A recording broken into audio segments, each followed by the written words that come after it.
सेखीबाज मक्खी, इसका मतलब क्या हुआ? घमंड करने वाली मक्खी, चतुर धूर्त मक्खी, जो कि अपना बड़ाई अपने करे, उसी को कहते हैं सेखीबाज। जो अपना बड़ाई अपने करता है उसको सेखीबाज कहते हैं।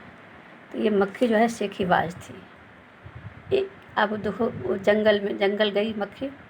एक जंगल था, उस जंगल में एक शेर भोजन करके आराम कर रहा था। इतने में एक मक्खी उड़ती उड़ती वहाँ आ पहुँची। शेर ने 2-3 दिनों से स्नान नहीं किया था, इसलिए मक्खी शेर के कान के पास भिन भिन करने लगी। शेर को बहुत मुश्किल से नींद आई थी।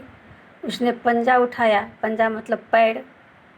मक्खी उड़ गई, लेकिन फिर से शेर के कान के पास भिन भिन शुरू हो गई। कौन भिन भिन करने लगी? मक्खी।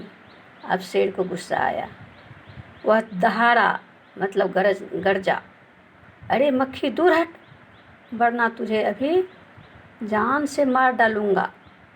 मक्खी ने धीरे से कहा, छी छी, जंगल के राजा के मुंह से ऐसी भाषा शोभा नहीं देती। किसने कहा? मक्खी ने कहा। शेर का गुस्सा बढ़ गया, क्योंकि शेर तो बहुत बड़ा जानवर होता है, वो तो जंगल का राजा होता है, तो उसको गुस्सा आ गया कि इतना छोटा मक्खी हमको सिखा रही है। उसने कहा, एक तो मुझे सोने नहीं देती, ऊपर से मेरे सामने जवाब देती है।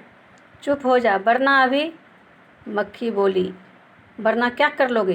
क्योंकि वो तो घमंडी थी। वरना क्या कर लोगे? मैं क्या तुमसे डर जाऊंगी? मैं तो तुमसे लड़ सकती हूँ, हिम्मत हो तो आ जाओ। अब देखो, मक्खी किसको ललकार रही है? शेर को। अब देखो शेर क्या करेगा। शेर आग बबूला हो उठा। भला शेर जंगल का राजा है, उसको ये चीज़ बर्दाश्त होगा कि एक मक्खी हमको ललकारे? उसने कान के पास पंजा मारा। मक्खी तो उड़ गई, पर कान जरा छिल गया। मक्खी उड़कर शेर की नाक पर बैठी। उसके बाद मक्खी उड़कर शेर के नाक पर बैठ गई। उसने मक्खी को फिर पंजा मारा, मक्खी उड़ गई। अब की बार शेर की नाक छिल गई। मक्खी कभी शेर के माथे पर बैठती, कभी गाल पर, तो कभी गर्दन पर। शेर पंजा मारता जाता और खुद को घायल करता जाता। मक्खी तो फट से उड़ जाती। अंत में शेर ऊब गया, थक गया। वह बोला, मक्खी बहन, अब मुझे छोड़ो, मैं हारा, तुम जीती। मक्खी घमंड में चूर होकर उड़ती उड़ती आगे बढ़ी। सोची कि हम तो जंगल के राजा को हरा दिए हैं। वो घमंड में चूर होकर उड़ती उड़ती आगे बढ़ी।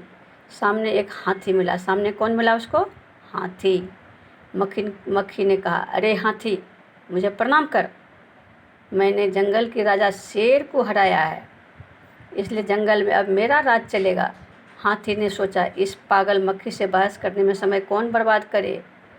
हाथी ने सूर उठाकर मक्खी को प्रणाम किया और आगे बढ़ गया। सामने से आ रही लोमड़ी ने यह सब देखा। लोमड़ी, जिसको कहते हैं इंग्लिश में फॉक्स, लोमड़ी ने यह सब देखा। लोमड़ी तो बहुत चतुर होती है। लोमड़ी मंद मंद मुस्कुराने लगी, यानी धीरे धीरे हंसने लगी। इतने में मक्खी ने लोमड़ी से कहा, अरे ओ लोमड़ी, चल मुझे प्रणाम कर। मैंने जंगल के राजा शेर और विशालकाय हाथी को भी हरा दिया है। किसने कहा? मक्खी ने कहा। लोमड़ी ने उसे प्रणाम किया, फिर धीरे से बोली। कौन धीरे से बोली? लोमड़ी। धन्य हो मक्खी रानी, धन्य हो। धन्य है आपका जीवन और धन्य है आपके माता पिता। लेकिन मक्खी रानी, उधर वह मकड़ी दिखाई दे रही है ना? देखो सामने में मकड़ी तुम लोग दिखाई दे रहा है ना? वही मकड़ी के बारे में लोमड़ी उसको कह रही है कि लोमड़ी कि मकड़ी दिखाई दे रही है ना? वह आपको गाली दे रही थी, उसकी ज़रा खबर लो ना। सोचा कि मक्खी को अब हम फंसाते हैं। यह सुनकर मक्खी गुस्से से लाल हो उठी। मक्खी बोली, उस मकड़ी को तो मैं चुटकी बजाते ख़त्म कर दूँगी। मकड़ी बोलने लगी, मकड़ी को तो हम चुटकी बजाते ख़त्म कर दें, उसका ये मजाल कि हमको गाली दे। यह कहते हुए मक्खी मकड़ी की तरफ झपटी और मकड़ी के जाले में फंस गई। मकड़ी जाले से छूटने की ज्यों ज्यों कोशिश करती गई, त्यों त्यों और भी अधिक फंसती गई। अंत में वह थक गई, हार गई। यह देखकर लोमड़ी मंद मंद मुस्कुराती हुई वहाँ से चलती बनी।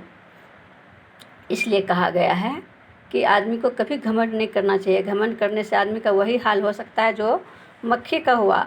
इस कहानी के लेखक कौन हैं? योगेश जोशी। अब इसके बाद बेटा और आगे आगे तुम लोग को बताते हैं। कहानी तो अब यहाँ पर ख़त्म हो गया।